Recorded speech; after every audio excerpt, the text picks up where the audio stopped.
जहां सभी लोग आस लगा के बैठे थे कि पवन सिंह अपने चाचा के लड़के की शादी में ज़रूर आएंगे, अपने छोटे भाई की शादी में ज़रूर आएंगे, लेकिन वो तो नहीं आए। एक एयरपोर्ट की वीडियो भी काफ़ी ज़्यादा वायरल हो रही थी। पवन के बिना ही ये शादी हुई।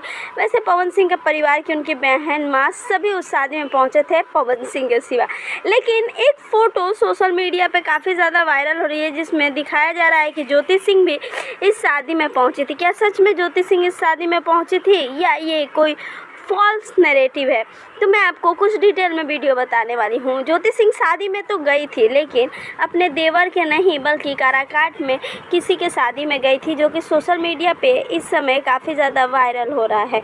ज्योति सिंह हमेशा से ही सोशल मीडिया पे अपने आप को इतना ज़्यादा एक्टिव रहती हैं कि किसी को उनसे एक बार भी अलग होने का कोई नहीं सोच सकता। सच में अगर अक्षरा सिंह और ज्योति सिंह मिल जाएंगी तो भोजपुरी का क्या भविष्य होगा ये सबको पता है। लेकिन पवन सिंह जी की शादी में ना जाना फैंस को बिल्कुल पसंद नहीं है। आपको कैसा लगा कमेंट्स में हमें ज़रूर बताएं।